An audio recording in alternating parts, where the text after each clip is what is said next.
The yeas are 218, the nays are 214. The motion is adopted. A huge victory for the president. The House gives final approval to his massive spending and tax cut bill. From CBS News headquarters in New York, this is the CBS Evening News. Good evening, I'm John Dickerson. Maurice Dubois is off. President Trump will have more to celebrate tomorrow than America's birthday. He will sign the signature piece of domestic legislation of his second term, a massive spending package that will extend the tax cuts of his first term, but make big cuts in social programs to help pay for them.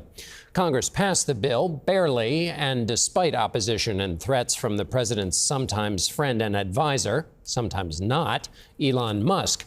Musk said the package adds to the deficit.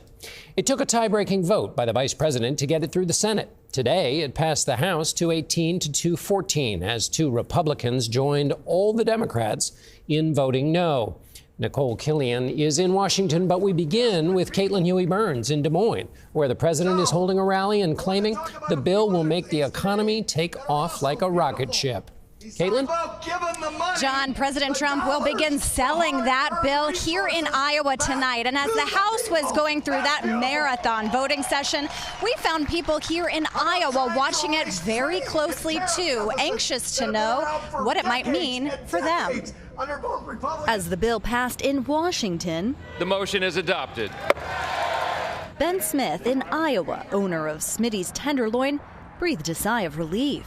The restaurant has been in Smith's family for generations. He says the bill's provision eliminating federal taxes on tips could help his industry. What does that mean for you as a restaurant owner? No tax on tips for your employees. Well, I look at it as a good opportunity to see our employees see the fruits of their labor and the hard work. Deanna Muchler has been working at Smitty's for nearly 4 decades. We don't expect a tip. Well, I don't, but it will benefit our future waitresses a lot. The 900-page bill also eliminates federal taxes on overtime pay, extends Trump's 2017 tax cuts, provides increased spending on border security and defense, and gives businesses tax deductions for new equipment. But the nonpartisan Congressional Budget Office estimates the bill will add $3 trillion to the deficit. To pay for it, lawmakers made deep cuts to some social programs, including nearly $1 trillion from Medicaid, which could leave nearly 12 million uninsured. Something that worries customer Janie Nagel, who says her cousin relies on the program. I'm concerned about her not having the medical care that she needs, that there are so many people. How do we know who gets cut? And I feel bad that they're taking that away. The legislation also impacts the renewable energy industry and the electric vehicle market. Here's my colleague, Nikole Killion, with that. Rob Smith has been in the car business for more than 35 years. He manages dealerships in Florida, Pennsylvania, and Maryland, where electric vehicles have become a growing part of his business. How many electric vehicles do you have on this lot? On this particular lot, we've got around 110 right at the moment.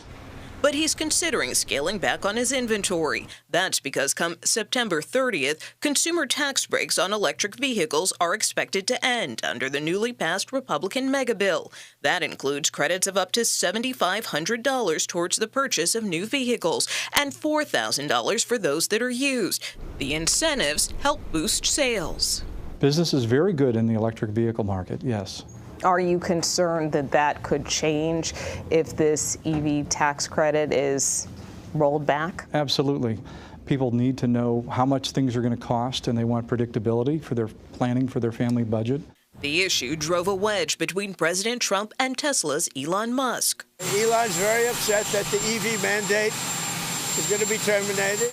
But the legislation makes good on the president's campaign pledge to roll back the Biden-era credit and other clean energy provisions like wind and solar credits passed under the Inflation Reduction Act. You know, we're in a battle for the future of what we like to call the clean economy.